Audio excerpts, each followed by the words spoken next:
এই যে এখানে নিয়েছি কাঁচা লঙ্কা, সর্ষে, পোস্ত। এগুলো আমি মিক্সার গ্রাইন্ডারে ঢেলে এগুলো আমি বেটে নিব। আমি বেটে নিয়ে দেখাচ্ছি। এই যে আমি বেটে নিয়েছি এগুলো। এখন আমি এখানে ইলিশ মাছগুলো দিয়ে দেবো।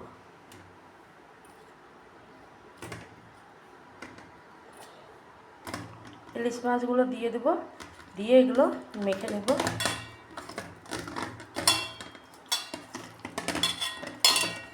এগুলো মেখে নেব।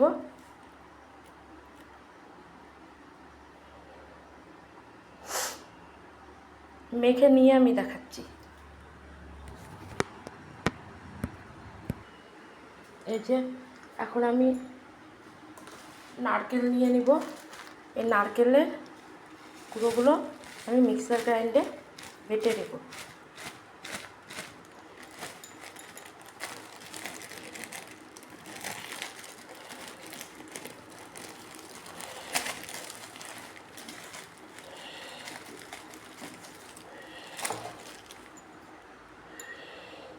মিক্সার গ্রাইন্ডে আমি বেটে নিয়ে দেখাচ্ছি।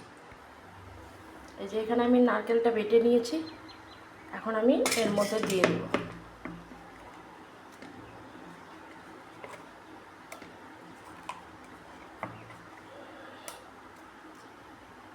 এর মধ্যে অল্প সর্ষে তেল দিয়ে দেবো।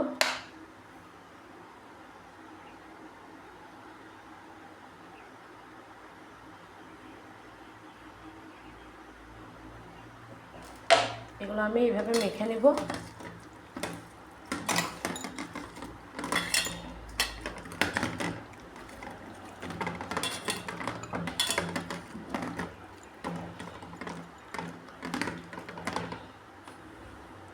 এর মধ্যে আমি আরেকটু জল দিয়ে দেব।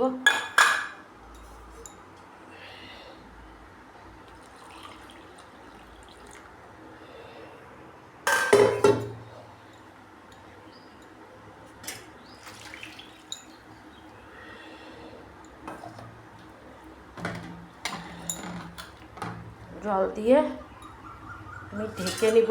এভাবে ঢেকে নিব।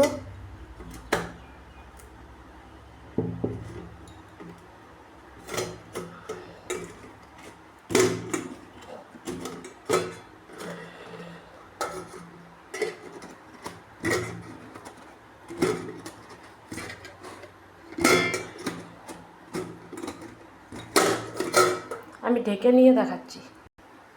এই যে আমি ঢেকে নিয়েছি। আগের থেকে কড়া বসিয়ে দিয়েছি, কড়াতে জল দিয়ে দিয়েছি। এখন আমি এটা ভাপে দিয়ে দেব। ভাপে এখন আমি এটা হতে দিব। হওয়ার পর আমি দেখাচ্ছি। এর মধ্যে দিয়ে দিয়েছি লঙ্কা, স্বাদ অনুসারে লবণ দিয়ে দেব।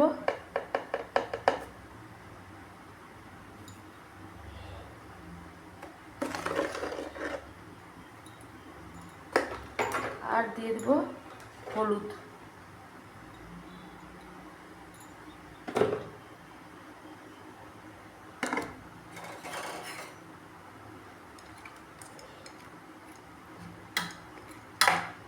আমি হলুদ লবণ দিতে ভুলে গিয়েছিলাম, এই জন্য আবার নামিয়ে দিয়েছি।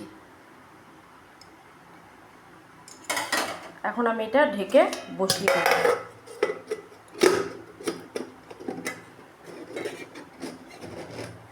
ঢেকে দিয়েছি। এখন আমি এটা এই কড়ার মধ্যে দিয়ে দেব, দিয়ে হতে দেব। এই যে আমার ইলিশ মাছটা হয়ে গেছে। এই যে এরকম হয়েছে। এর উপরে অল্প আমি তেল ছড়িয়ে দেব।